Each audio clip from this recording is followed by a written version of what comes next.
يا دائم الفضل على البرية يا باسط اليدين بالعطية يا صاحب المواهب السنية صل على محمد وآله خير الورى سجيا. Bismillahirrahmanirrahim. Assalamualaikum warahmatullahi wabarakatuh.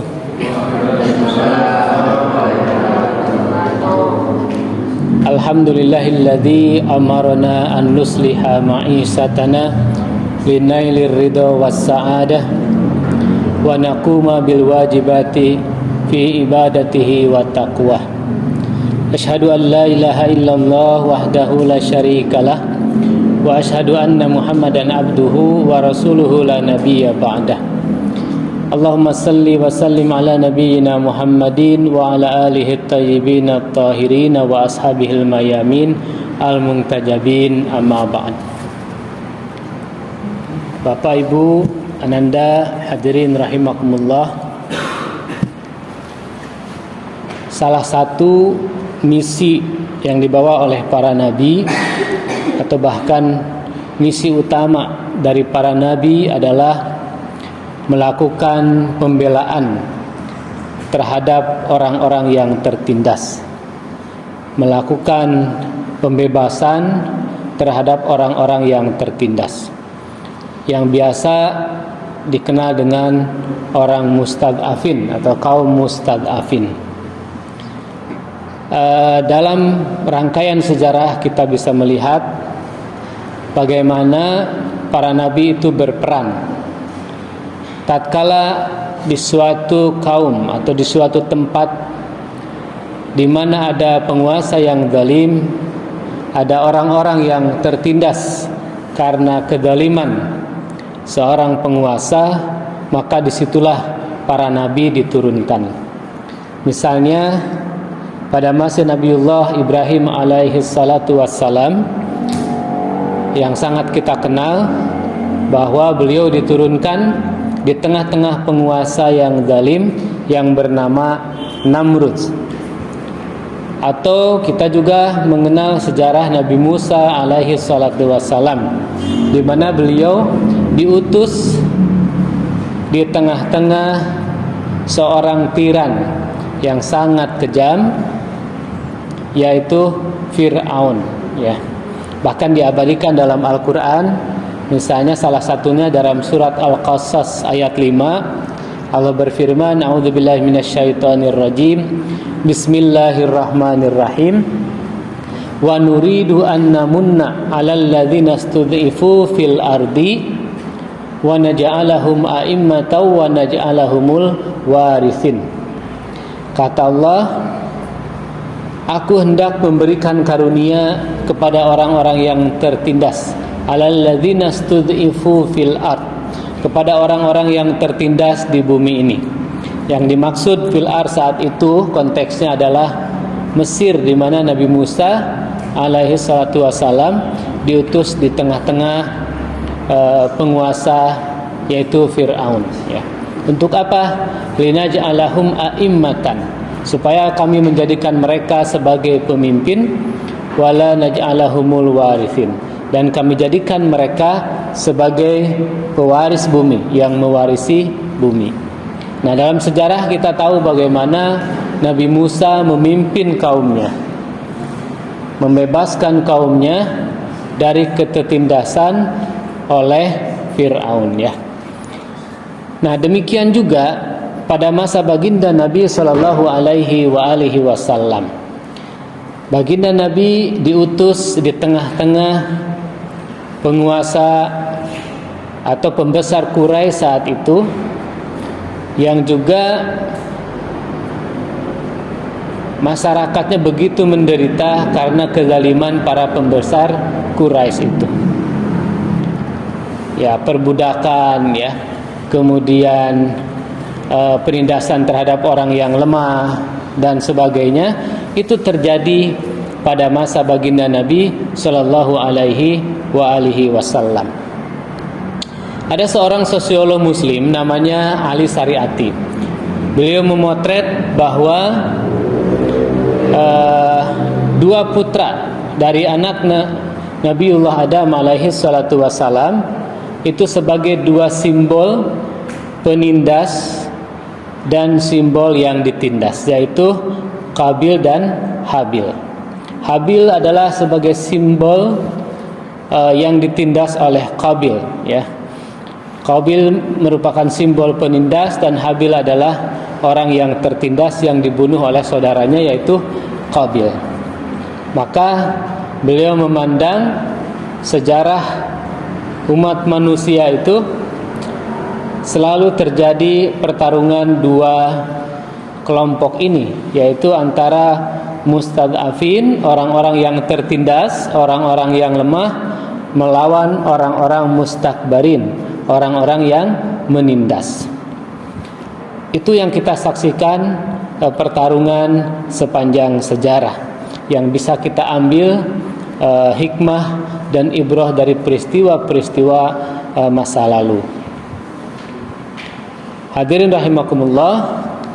Nah, kata mustad'afin ini dalam Al-Quran terulang kurang lebih 13 kali, ya, yang bermakna tadi orang yang lemah atau orang yang tertindas. Kata mustad'afin sendiri, ya, tidak hanya lemah dari sisi, biasanya identik dipahami kelemahan dari sisi ekonomi, ya. Tetapi menurut seorang pemikir Islam di Indonesia, yaitu Muslim Abdurrahman, beliau mengatakan mustad'afin itu tidak hanya melulu dilihat dari sisi status ekonomi, ya, tetapi ada namanya the new mustad'afin. Mustad'afin dalam bentuk yang baru, yaitu orang yang hak-haknya dirampas oleh kekuatan kapitalis nasional maupun global karena sistem, sehingga tidak berdaya. Lalu juga orang-orang minoritas. Nah, menurut Ahmad dan Burhani, beliau mengatakan kelompok minoritas juga yang kadang-kadang sering mendapatkan kekerasan itu bisa dikategorikan sekarang sebagai orang-orang yang tertindas atau kaum mustad'afin.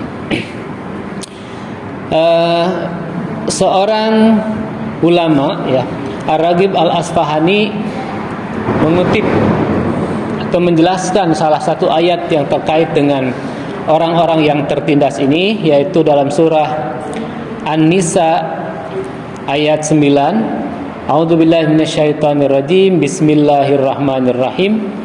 Wal yakhshal ladzina law taraku min khalfihim dzurriyyatan di'afan khafu 'alaihim falyattaqullah wal yaqulu qaulan sadida.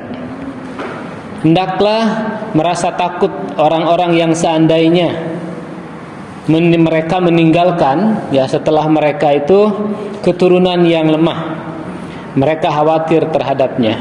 Maka bertakwalah kepada Allah dan berbicara dengan tutur kata yang benar. Jadi Allah mengingatkan supaya kita berhati-hati, jangan sampai kita meninggalkan generasi yang lemah setelah kita, ya. Nah, terkait dengan generasi yang lemah ini, Al-Asfahani memberikan 3 kategori tentang mustad'afin atau tentang orang-orang yang lemah ini. Yang pertama, kategori pertama adalah dhaiful jism, lemah fisiknya, ya, lemah dari sisi fisik. Lalu yang kedua, dhaiful aql, lemah dari sisi intelektualnya. Dan yang ketiga adalah dhaiful hal, lemah dari sisi ekonomi. Nah, jadi kelemahan-kelemahan ini harus kita antisipasi, ya. Kita harus melakukan pembelaan terhadap orang-orang yang lemah. Entah itu lemah secara fisiknya, lemah secara intelektualnya, orang yang tidak mampu mengakses pendidikan yang baik, yang tidak mampu belajar dengan baik, atau orang yang lemah secara ekonomi. Dia termasuk kategori orang-orang yang miskin. Nah, 3 kategori inilah yang dikelompokkan sebagai orang-orang yang mustad'afin, orang yang tertindas. Nah, lalu bagaimana atau apa tugas kita selanjutnya? Nah, sebagaimana para nabi-nabi sebelumnya, termasuk baginda Nabi Shallallahu Alaihi Wasallam, tentu kita juga harus melanjutkan perjuangan para nabi, yaitu melakukan pembelaan terhadap orang-orang yang lemah, melakukan pembelaan terhadap orang-orang mustad'afin sesuai dengan kapasitas dan kemampuan kita. Mulai dari hal yang kecil, ya. Misalnya kita punya saudara yang kurang mampu, kita bantu sesuai dengan kemampuan kita. Ada tetangga kita yang perlu bantuan, kita bantu. Ada yatim, ada du'afa di tengah-tengah kita. Ketika kita mampu mengulurkan tangan kita untuk membantu, maka bantulah mereka. Insya Allah dengan membantu seperti itu, kita selain tadi menjadi teladan kita, para nabi dalam membela orang-orang yang lemah, Allah juga akan menjanjikan ya kepada kita bahwa kita akan mendapatkan keberkahan, dan itu menjadi amal soleh kita kelak di hadapan Allah Subhanahu wa ta'ala.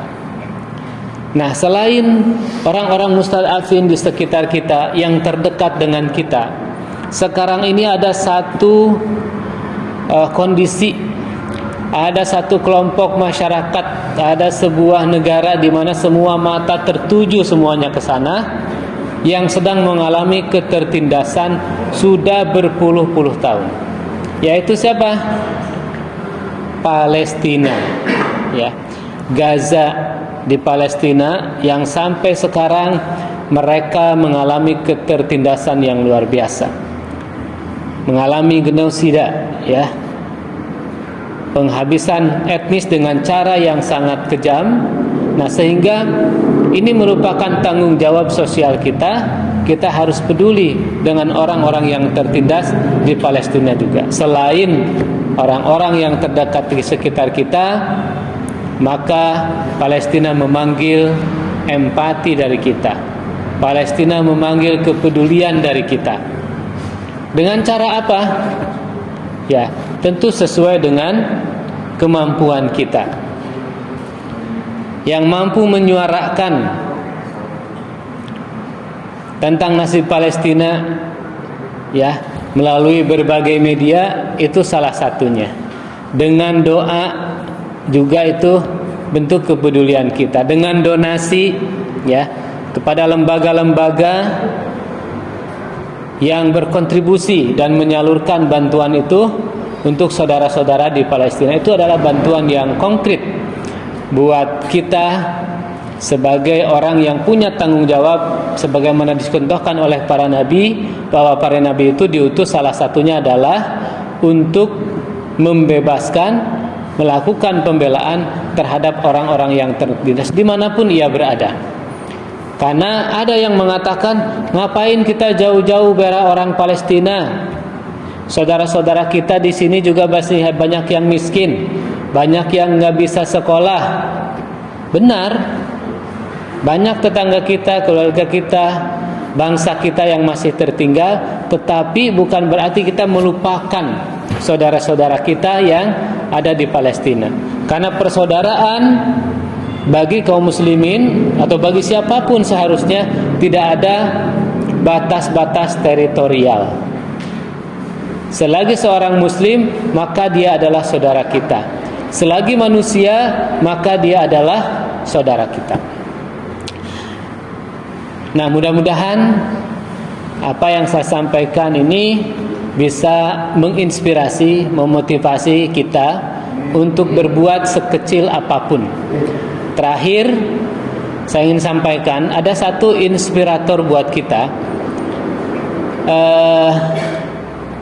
Katanya ada sebuah ungkapan, khudil hikmah walau min famil bahaim.